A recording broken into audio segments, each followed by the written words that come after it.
Okay, let me throw this open to our audience here, and we've got Anuj and Rima with their microphones ready. And Samir, is that you putting your hand up for a question? No, okay. Samir is out of questions already. Actually, you know, we have Ramesh who's just done a series Wizards of the last year, and you have one of the biggest wizards of emerging markets. Anything in particular that you would want to know? Sure. Thank you, Mark. I, of course, had a pleasure to chat with you. And I've also covered him, actually, in a series called Oriental and Occidental, which he did many years back. Thank you for coming out here. But do you feel, when you come to India for so many years, that we actually have in India a right-wing ideology? You know, someone who actually believes in free markets, privatizations, you know, private ownership? Or are we just, between the Congress and the BJP, struggling between Tweedledum and Tweedledee? They both basically cut from the same cloth. That's a very, very good analysis, a good insight that you've had there, because you're absolutely right. It's very similar to the Republican Democratic Party in the U.S. They both want federalism. They both want a strong central government. And the same thing is true here in India.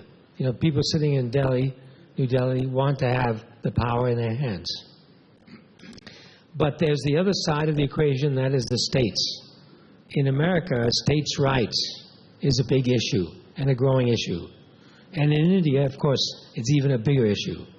So you constantly are seeing this tug of war between the forces, what I would call centrifugal forces, which the states want to be left alone to do their own thing.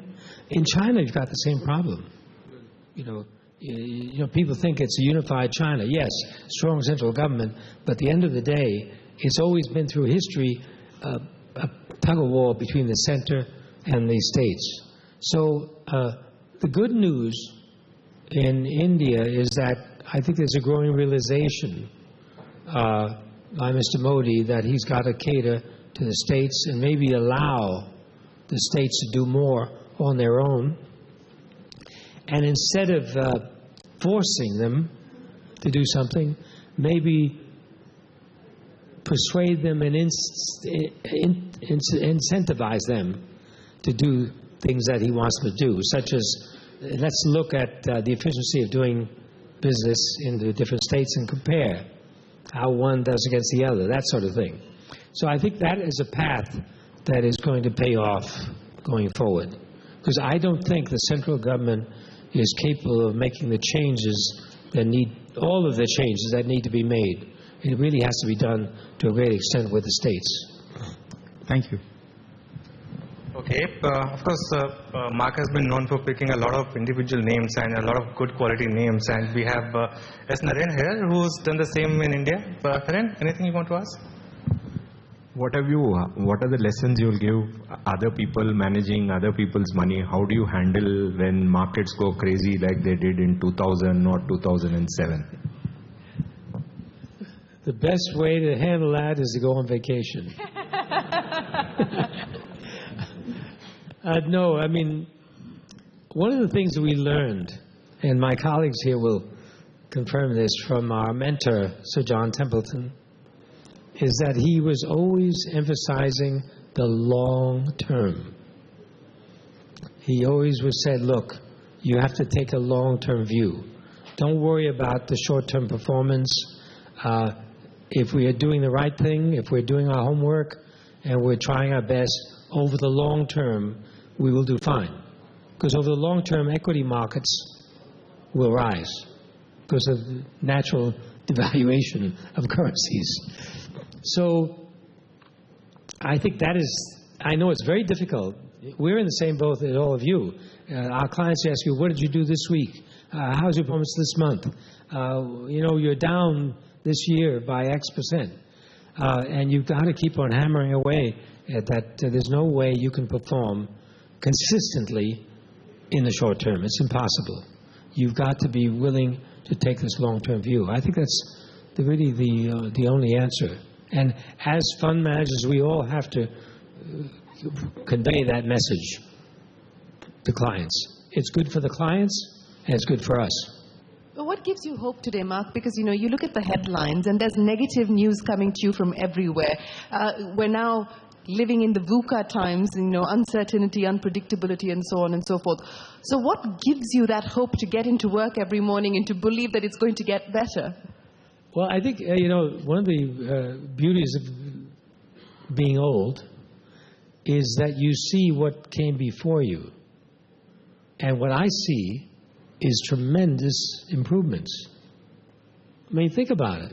In my lifetime, I remember sitting at MIT doing my thesis on a Selectric typewriter. Remember the Selectric typewriter? I talked to some of my analysts. They don't remember. What is that? What's a typewriter? 6 copies with carbon paper. When I made an error, I had to go through each one and correct it. Think about it. I mean, the improvements that have been taking place in my lifetime. So you can't help but be optimistic. You see these improvements going forward. It's just amazing. And the young generation is taking to this. They're absorbing this like a sponge. I sent my brother has a farm in upstate New York. He has a horse farm. And they have to go around the farm rounding up these horses. And I bought him a drone so he could see where everything was going. He wrote back to me, he said, "Thank you very much. Now I'm looking for a 12-year-old kid to tell me how to use it." So we have Rakesh Arora from Macquarie here. Rakesh? My question was on the disruptive technologies. The world is changing so fast, and you have concepts like shared economy coming in. We are not sure that businesses which were doing so well in the last few years may not exist in the next 2-3 years. How does one account for that? Do you think that markets will derate because uncertainty on technology is increasing quite rapidly? Thank you. This is really a very, very good point. I mean, one of the biggest challenges we face is that technology is moving so fast that industries stand the risk of being wiped out overnight, almost. This is really a big, big challenge.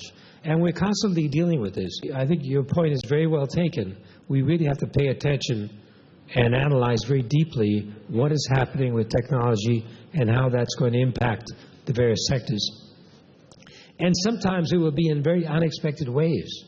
It may be in a way which we may not expect. Would you bet on an Uber or an Airbnb? At the right price, yes.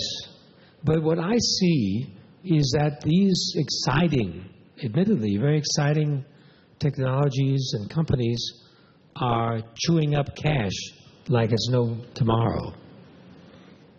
So we have to find out who is going to be the survivor, who will be at the end of the day left standing. Well, Mark Mobius, we could continue this conversation, but unfortunately we're out of time, so let me end by asking you to share with us your life mantra. My life mantra? Mm-hmm. Be happy, be lucky. That's a good one. Thank you very much for joining us here at the CNBC TV 18 Investor Summit. Appreciate it.